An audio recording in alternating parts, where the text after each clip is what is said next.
Hi everybody, it is Gwynfrey of Abergavenny from the Barony of Sundragon in the Kingdom of Atenvelt. Jennifer Yoxel, for those of you who don't know my SCA name. Recently there have been a ton of online posts and videos about things that we all love to do within the SCA. And one of the things that I love to do in the SCA, absolutely adore doing it, is to cook. So I've been thinking about, well, what kind of videos do I want to create? What do I want to share with people?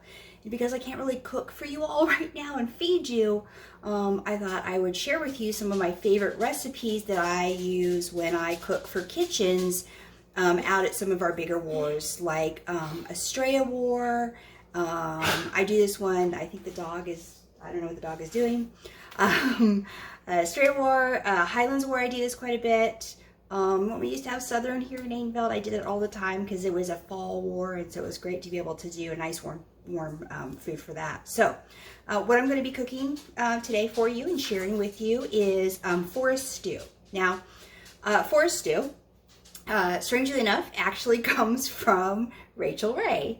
So she's got a series of cookbooks out there, and they're all really, really good, and I just happened to stumble across this recipe one day for forest stew.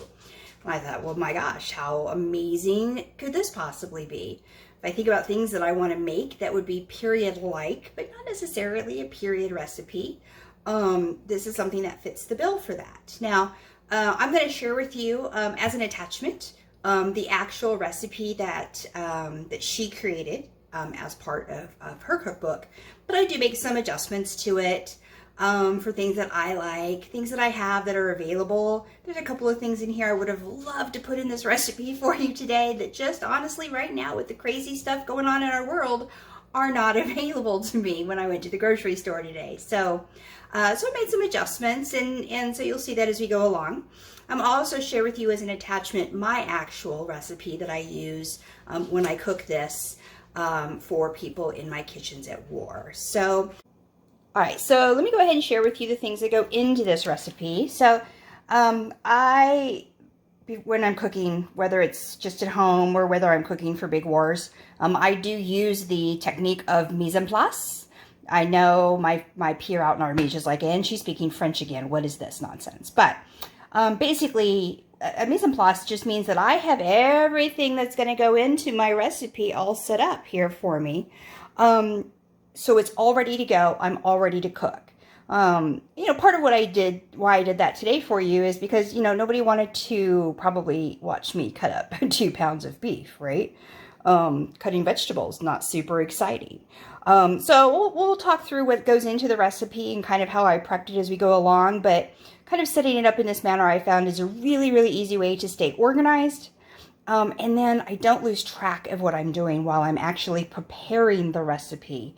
I'm not scrambling trying to cut something up while I've got meat on the stove, hopefully not burning. So that's why I do that. So we're going to start in this little bowl here. This is simply 2 tablespoons of extra virgin olive oil. You could use a veggie oil. You could use a canola oil too. I just like the rich taste that this olive oil gives to the recipe. In addition, I have just about 2 pounds of cubed beef here. Now, the recipe that Rachael uses actually calls for flank steak. Flank steak, kind of hard to find in a grocery store right now. So I happen to have had a London broil in my deep freezer because, we're SCA, and so we're all going to have a deep freezer full of meat for, when we need it. And so I used that London broil, and I just cut it up and cubed it up into about bite-sized pieces. I'm going to brown this in a minute. It's going to give that stew a nice, really rich, beautiful flavor. Next up, I have simply 2 medium carrots. I have cut them on an angle, and then if they were really big pieces, I cut those pieces in half. The goal being that I want to try to have them in mostly the same size because I want them to cook evenly as they're cooking in that stew. The same goes for parsnips. Now, why parsnips? Actually, Rachel includes the parsnips in her recipe. But if we think back in history, right, we all know the story. We all tell the story to our friends who aren't part of the SCA about, hey, no, potatoes didn't come along for quite some time in history. They would have used a root vegetable like a parsnip or potentially a turnip in this recipe for that starchy piece to the stew. I really enjoy the parsnip to it. I know some people don't enjoy parsnips. I love them. For me, it's got the feel of a potato when I bite into it, a nice well-cooked but not mushy potato after it's cooked. I also get a little bit of sweetness like an apple, and then I also taste a little bit of anise. And if you know me, you know that I love anise. So if you have never tried a parsnip, I really encourage you to do so. They are really, really good. Next up, I simply have some onion. Now, in Rachel's recipe, she calls for 4 shallots. Again, good luck finding that in a grocery store right now. So I grabbed a white onion. Now you notice I've got a really rough dice going on this, big diced up pieces. The reason being is I know that not everybody likes onion. And to be honest, I got a couple of friends who are allergic to onion. So I still put it in because it adds a beautiful flavor to the stew. However, if they don't want to actually ingest that onion, they can easily see it, easily pull it out, and not actually have to try and digest it. All right, let's talk about some more of this flavoring. A couple of bay leaves. You know, I know a lot of people would toss this in like some cheesecloth or something and then toss it in the stew to cook it. I just throw the bay leaves into the stew. I'm that kind of rustic, just do it, cook, which is kind of funny because I do mise en place. But, you know, they're easy to pick out. They're big, they're chunky. I'm going to find them. Nobody's going to eat them, but they're going to add the most beautiful flavors to the stew. Up next, we have both dried cranberry and raisins. Now keep in mind, guys, it's for a stew. So yeah, there's going to be some fruity flavors to this stew. To be honest with you, I normally actually put up some rough diced apricots, dried apricots in the stew, as well as I almost always will put in some nice rough chopped up dry figs into the stew. People are stocking up and buying weird things now from the store. Couldn't find those today, so I've just got the cranberries and raisins, but that'll give us enough sweetness from a fruit flavor to bring in that piece of the forest for us. Next up in our tiny little bowl here, I've simply got some Worcestershire sauce. It's going to give us some salty flavor to our stew. I have 4 cups of beef broth.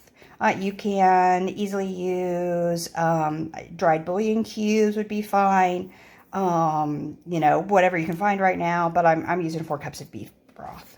Next up, I have some dried sage. It is, I don't know, it's a couple of tablespoons of the sage. It tastes really great in the stew. Next up, tiny little thing, if you can see it in there, teeny tiny. That's some allspice. Simply a 1/4 teaspoon does the trick for the entire stew. Don't add too much. I have over added allspice to the stew and really became inedible. So just be aware of that. We also have some flat leaf parsley that I have chopped up here. Good handful. I just kind of grabbed it, pulled it off, chopped it up. And then last but not least, I have some slivered almonds. Now, the recipe online calls for smoked almonds. I didn't even think about grabbing that today when I was at the grocery store, to be honest with you. Who knows if they were there or not? I don't know. But I did know I have some slivered almonds, and so I simply tossed them on the stove for a couple of minutes. Right as I started to go, oh my gosh, don't let those burn, I pulled them off the stove just so they're brown just a little bit. But that actually adds a really great smoky flavor to the stew.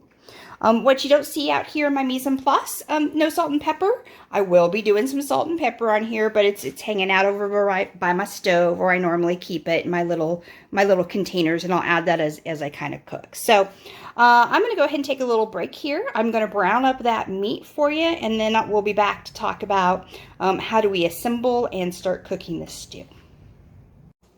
Okay, everybody, hi, I'm back. So I haven't browned the meat yet, because I thought I would talk to you a little about how to make sure that you're getting this meat browned really nicely. Some good char on the outside of it, but without burning the heck out of it. So you'll see I've got a pretty large pan going here on my stove.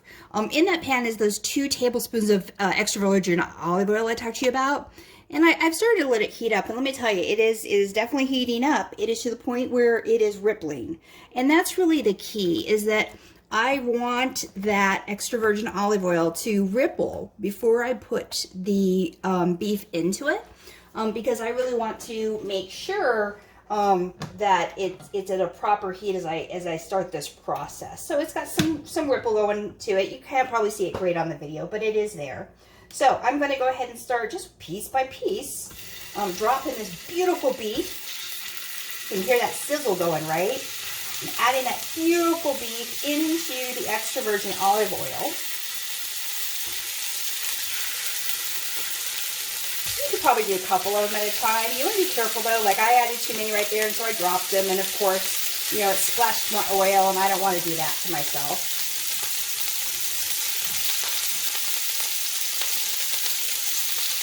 Now, the other really important thing is to not overload your pan, right? I know that I am not going to get this 2 pounds of beef, even all cubed up like it is, into this pan and cooked in one batch, right? So that's enough for me right now. Because what I want to be able to do as this is cooking is I want to brown it on all sides. So I want to be able to flip it very easily. Okay? Doesn't take very long for it to start browning. So you'll see, I'm going to flip this one, flip this, flip that. Got some browning starting going on there. So I want to flip these until I can really pretty much get them browned on as many sides as possible for the beef. To me, it's really important that I do this because, again, I want it to have a really beautiful, rich flavor in the stew. And so to do that, the browning really, I think, adds quite a bit to it. Get it all flipped here. It doesn't take too terribly long to do per batch, right? It takes pretty much a couple of minutes per side, if you will, okay? But I'm going to just keep doing this and browning up this beautiful meat. It's going to take me a little while to do it, so we'll go ahead and take another break. And I'll be back with you in just a little bit. All right, hi everybody. We are back from our commercial break. I got to figure out how to put a commercial in those breaks. It's going to be totally funny. Anyway, so welcome back. I finished browning all the meat. Take a look at how absolutely ridiculously beautiful that is, all brown and wonderful. I'm going to share with you a little secret that I did. As I was finishing up the batches, and it took me about 3 batches to do that. Again, I was kind of being cautious with it. I wanted it nice and brown, and so I didn't want to like get distracted by too much meat in the pan at the time.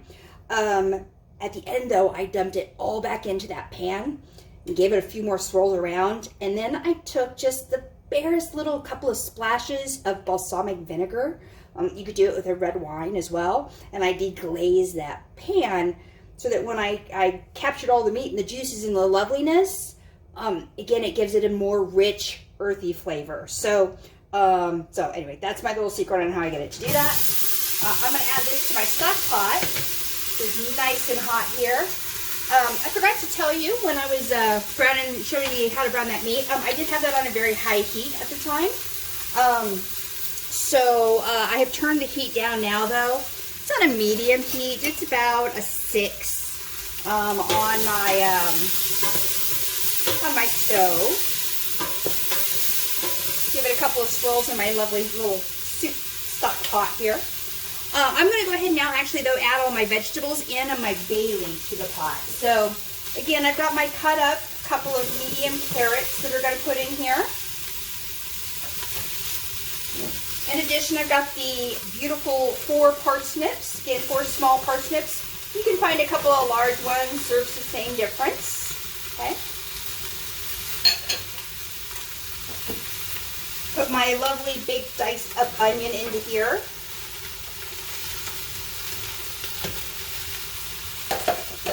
And then last but not least, I'm going to go ahead and add my couple of bay leaves in here. I'm going to give that a couple of good stirs around there. Let's start to get it all mixed up.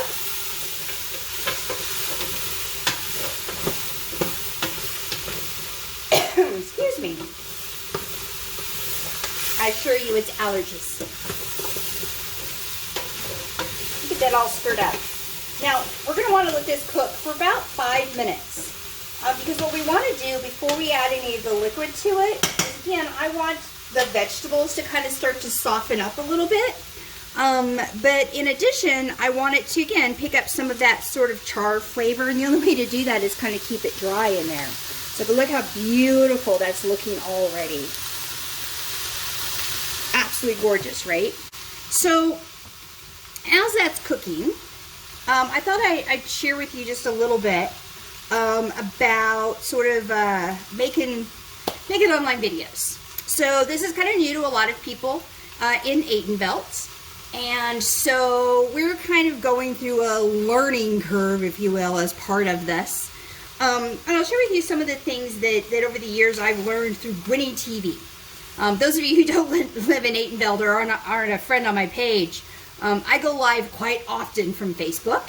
And we all call it Gwynny TV.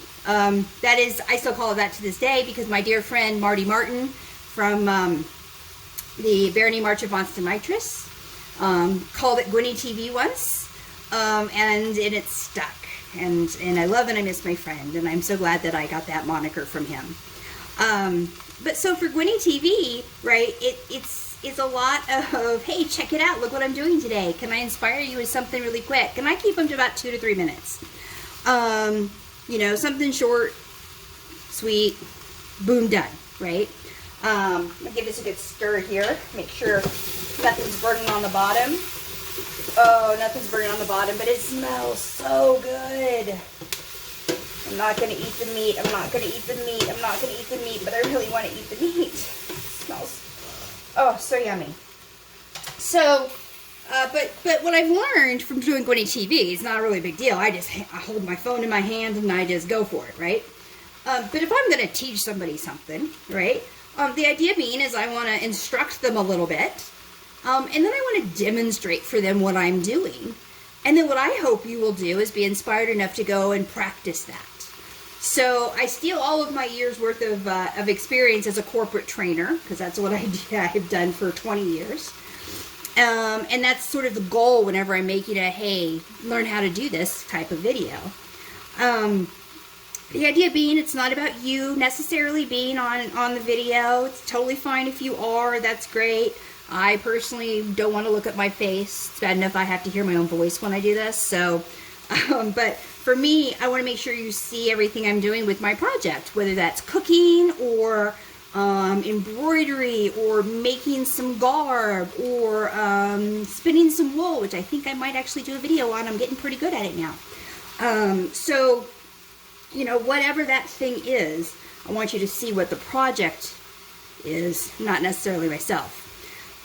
So it works pretty well for me. Also, I really it's about the preparation as well, right?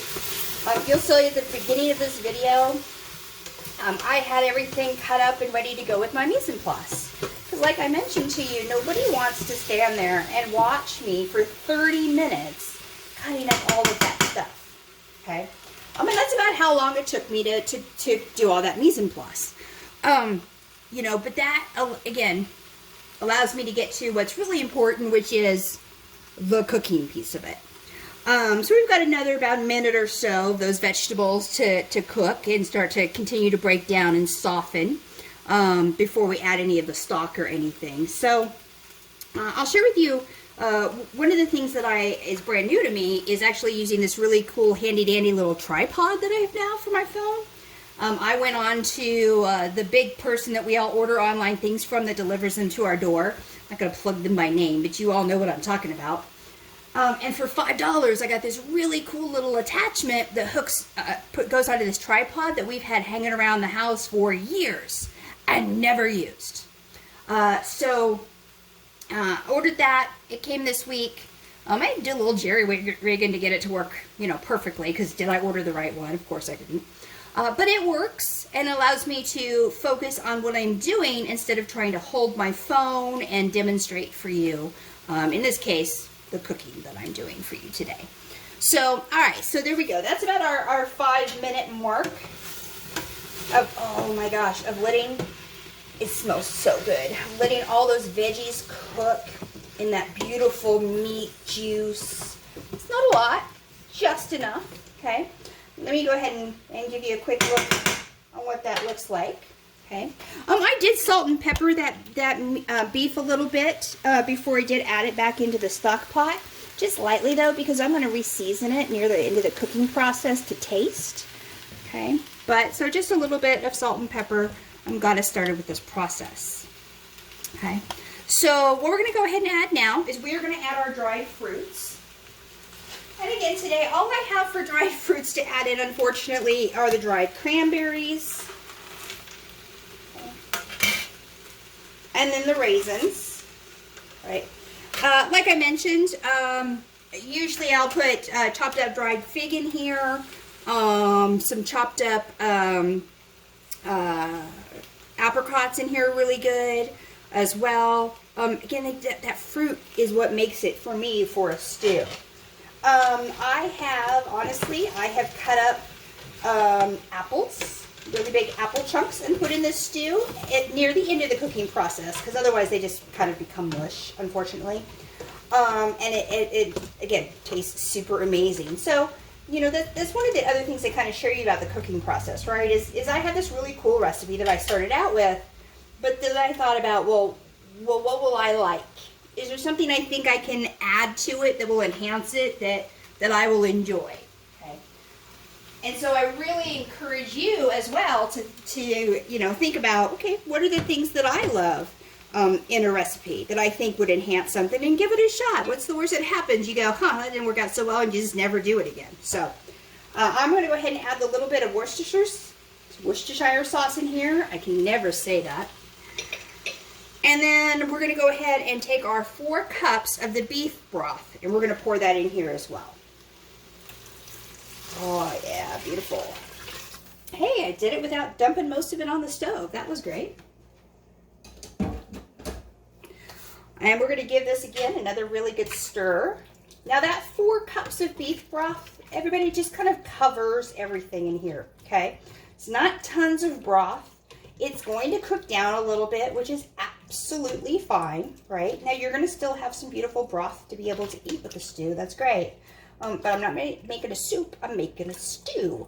So I really want it to kind of be thick. So I don't want to, you know, put too much broth in there. So again, you're going to see, right, after I add that broth, that's what we got going on in the pot. Okay. Now, here's the thing.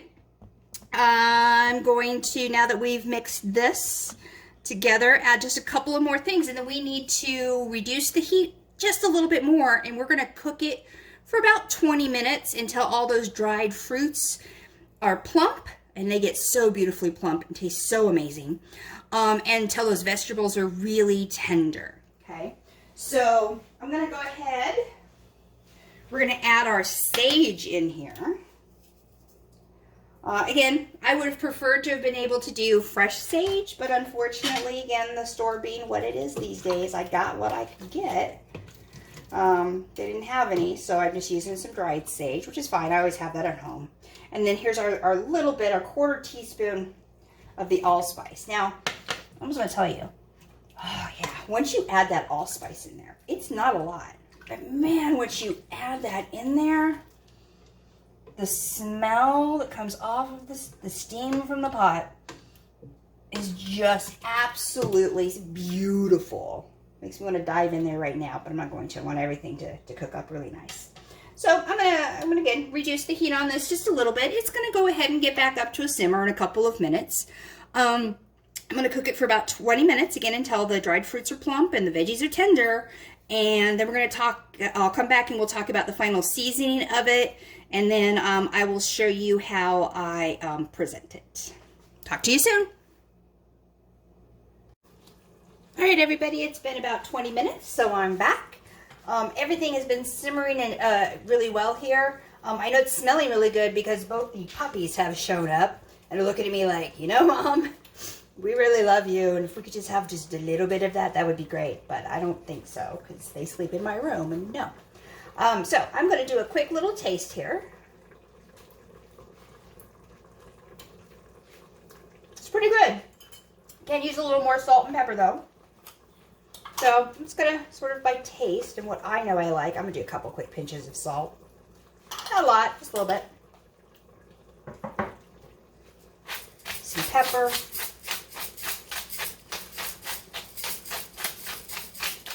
I do like things peppery. Give some more good stir here. Let those seasonings just kind of settle in there a little bit. You'll notice I'm seasoning to taste at the end, because if I add a whole bunch of salt and pepper at the beginning and it cooks and it cooks and it cooks, typically you're going to get a much saltier, more peppery taste than you were anticipating at the end. So you want to go ahead and salt it to taste at the end of your cooking process so that that doesn't happen to you. Learn from my mistakes. So do another little quick taste here. That's good. That's really lovely. So I'm going to turn off my heat. I'm going to grab myself a ladle here of my handy dandy, way too overstocked utensils area of my kitchen. But I'm going to go ahead and just ladle up some of this for me. As I'm doing this, remember we talked about I'm going to watch for those bay leaves, because goodness knows I have no desire at all to chew on one of those. Okay. But here we go. I'm going to move that off the heat a little bit because I don't want it to get burny at the bottom or anything. But what you're going to be able to see here in our beautiful bowl, right? I have my lovely browned up beef, all my lovely soft vegetables now. That broth is gone a deeper brown. It's going to taste so good. I want to kind of finish this off here just a little bit.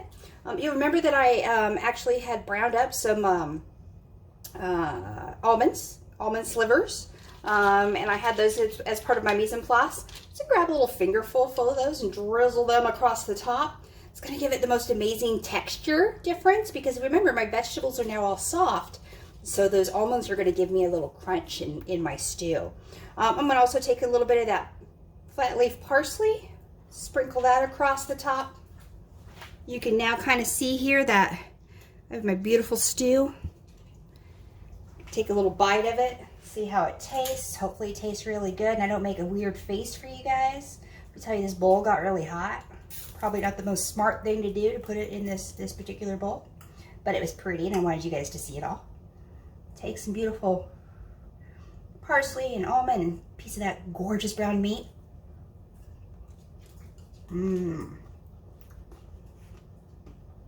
That is really good. So, as I mentioned, forgive me while I'm chewing here, the recipe comes from Rachael Ray, and I've adjusted it for what I had available and what I know that I like, and to make it a little period-esque, but not totally period. By all means, don't get me wrong, I have cooked period food. I enjoy cooking period food, but this is a big hit in my war kitchens, and I know that. So for those of you watching who have been in my kitchen before, if there is a recipe you would like me to make for you and post a video, let me know. You could do apricot chicken over couscous. I could do the Guinness steak pies for you. I could do any kind of meat pie for you, really. Those tend to be a really big hit at war as well. So just let me know. I hope you have all enjoyed this video. Again, my name is Gwynfrey of Abergavenny, mundanely known as Jennifer Yoxall, from the Barony of Sundragon in the beautiful, glorious Kingdom of Atenvelt.